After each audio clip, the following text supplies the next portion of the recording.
Buenas tardes, soy Olga Tarnowska y este es mi blog sobre la guerra de Rusia contra Ucrania y la inminente victoria ucraniana. Os pido un like, una suscripción, un compartir para este vídeo y por supuesto un comentario. Lleva desaparecido más de 10 días, un par de semanas, Putin. Dicen que está metido en su búnker en algún lugar desconocido. Porque, y os acordáis del corte de internet en Moscú, pues resulta que no era por el miedo a los drones ucranianos, sino por el miedo por la vida de este precioso líder ruso, porque de repente se ha dado cuenta que, por ejemplo, que todas las cámaras de seguridad que están instaladas en Rusia para reconocer los rostros de la gente que eventualmente podría sublevarse contra el régimen, como ellos, por ejemplo, instalaron un montón de cámaras en una parada de metro, creo, del cementerio donde estaba enterrado Navalny. Entonces fotografiaban a todas las personas que salían a darle un homenaje en los días posteriores al entierro. Y esto era una señal de que la persona podría ser sospechosa. Bueno, total. Lo que está haciendo Israel y los Estados Unidos en Irán es hackear las cámaras de vigilancia que también tenía Irán y a través de esas cámaras seguir los movimientos de los cabecillas y gente de gobierno iraní. Entonces ya se han, yo qué sé, en estas 3 semanas han liquidado a lo mejor varias centenas de personas de importancia para Irán a través de ese tipo de localizadores, ¿no? Que sabían perfectamente sus rutas, dónde están. Entonces Putin, claro, se aplicó a sí mismo esa posibilidad de que a él también le pueden vigilar y mandar algún tipo de regalito a los sitios donde esté ubicado. Entonces fue esta la razón de la desconexión de internet en Rusia y no como nosotros pensábamos que les daba miedo los ataques ucranianos con drones, que un día eran 250. Entonces, como siempre, hemos mal calculado las intenciones rusas. La gente rusa no importa a nadie. Y el gobernador de Bielgorod el otro día salió haciendo un mensaje que el corte de Telegram en la región de Bielgorod es mortal, porque mucha gente a través de Telegram recibía alarmas de los bombardeos y ahora, como no reciben alarmas, no saben que están bajo ataques y hay muchas más víctimas de bombardeos. Pero ¿a quién le importa a la gente de Bielgorod? Es una pregunta retórica. Vale. Entonces, aparte de esto, hay una cosa un poco curiosa en Rusia. Yo no sé a qué va, pero puedo sospechar que están, como se dice, están intentando quitar los medios de la vida a algún tipo de la población rusa que es, digamos, más o menos independiente, que no trabaja para el Estado, para alguna fábrica, etc. Entonces, los granjeros de la región de Novosibirsk, en Rusia, están sufriendo porque de repente alguien del servicio epidemiológico ha anunciado que hay un brote de la peste. Y empiezan a exterminar a todas las vacas, cabras y todo tipo y ovejas que tenían, ¿no? Y nadie ni siquiera les hace análisis, ni siquiera les toman sangre incluso les exterminan sin hacer estos análisis. La gente empezó a protestar porque es su forma de sobrevivir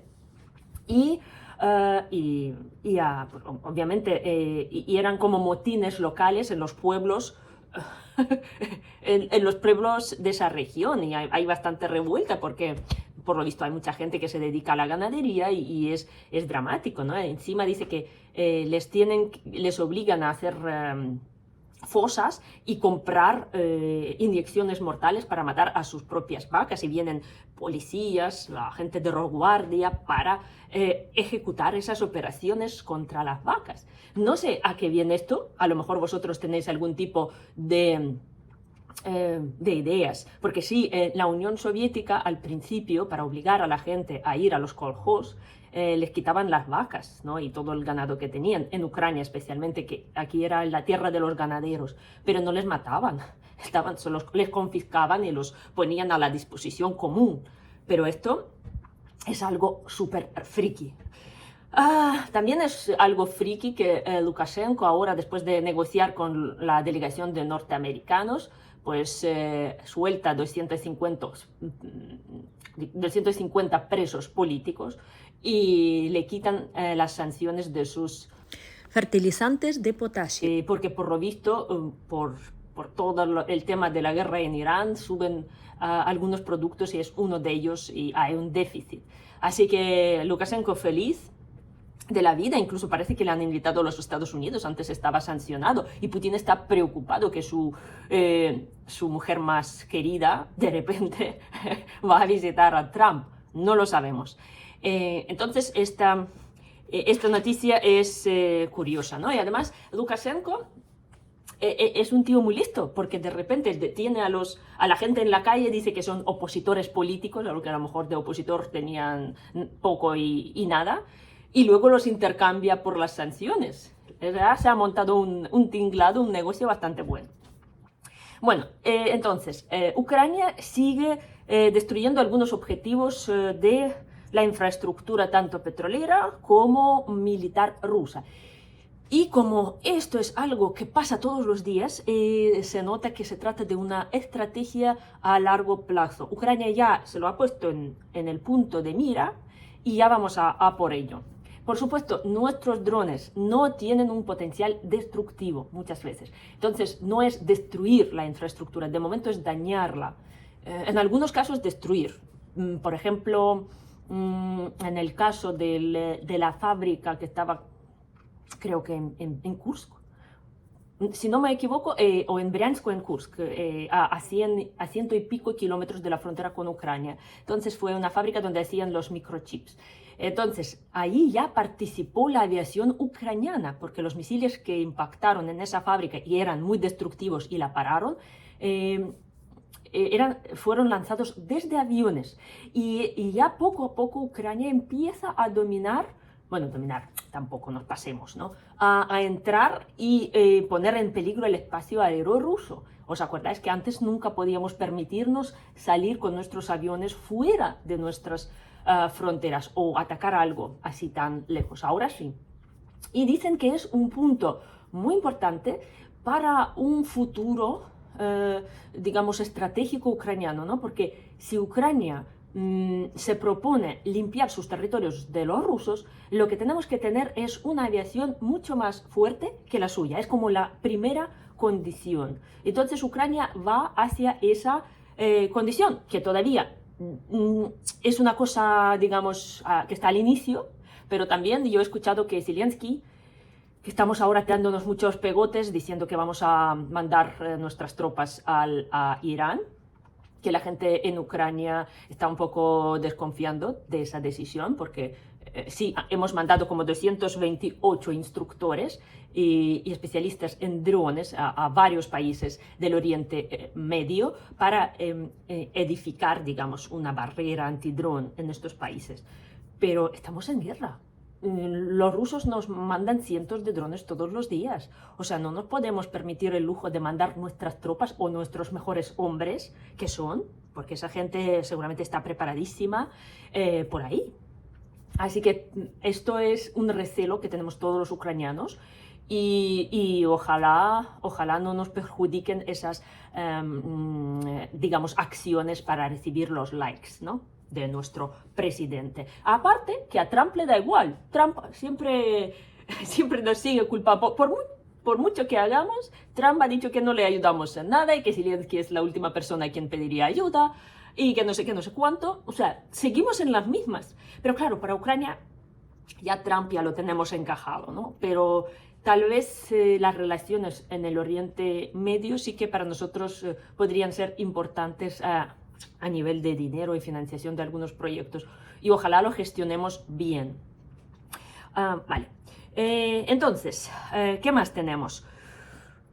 Vale, estaba hablando de los ataques ucranianos, ¿no? Ayer hubo un ataque a la región de Krasnodar, a una subestación que estaba en Taman, a una planta metalúrgica que está en Alchevsk es Lugansk temporalmente ocupado, que fabricaba proyectiles de artillería. También Hoy está circulando un bonito vídeo de cómo un simple dron FPV ucraniano derriba el helicóptero más moderno ruso K-52 y que vale 16 millones de dólares. Y no solo derriba este helicóptero, sino cuando el helicóptero cae, lo están grabando, pues luego los drones liquidan a la tripulación que ha sobrevivido, que ahora ya no ha sobrevivido. También Ucrania sigue destruyendo los puntos importantes en Crimea.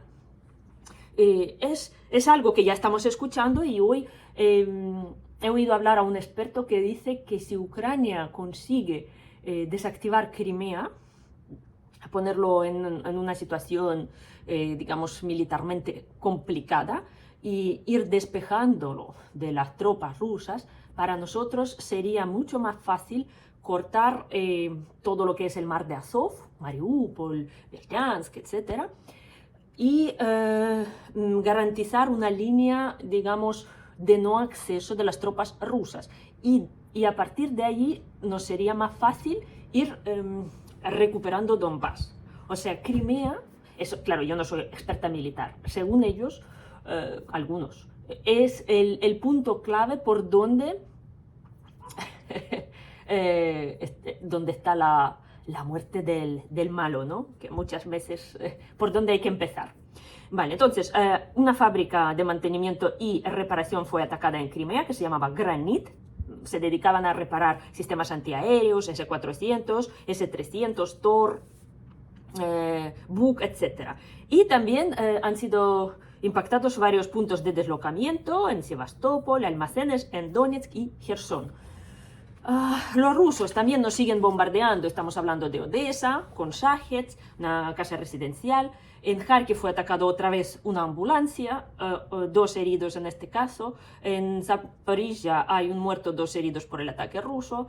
Un grupo de evacuación fue atacado en Donetsk, también hay un muerto y algunos heridos. Y otras ciudades ucranianas como Mykolaiv, Dnipro y Odessa han sido atacados hoy. En Odessa sufrieron daños 2 barcos comerciales cargados de trigo. Vale, entonces,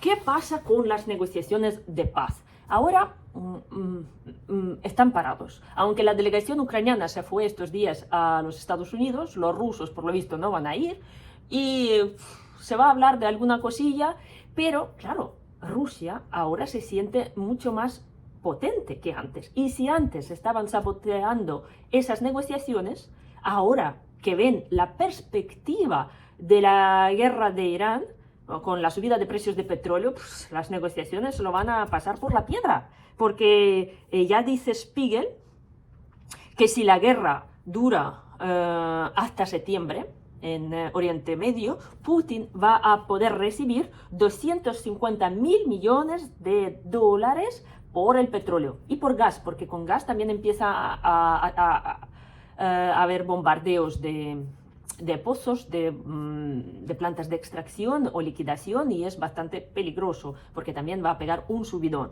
Con lo cual Putin dice, bueno, ahora yo estoy en la gloria. Si antes yo tenía problemas con las sanciones, aunque sigue teniendo problemillas, por ejemplo, hoy Francia ha detenido un barco de flota sombra rusa, pero ya con esa perspectiva de que si hay problemas para todo el mundo, Trump le permitirá muchas más cosas, pues Putin se siente bastante animado. Bueno, bastante animado está en su búnker, temiendo por su vida, pero ahora mismo esa situación, por supuesto, le beneficia. Aunque a todo el mundo no, porque dicen que si la guerra dura unos cuantos meses, vamos a tener a 45 millones de personas con problemas de hambre, ¿no? Por el encarecimiento de la comida. Así que esto es lo que yo quería comentar. El tema de las negociaciones, un detallito más. Por lo visto, solo se mueve un poco el tema del intercambio de prisioneros. Esto lo ha dicho el portavoz del Kremlin, Peskov, y lo confirmó Ucrania. No obstante, se negocia, pero desde que empezó la guerra no ha habido nuevos intercambios. Con lo cual, tampoco es que vaya a viento en popa todo. Y creo que es todo que yo quería comentar. Hoy os pido un like, una suscripción y un compartir para este vídeo. Venceremos.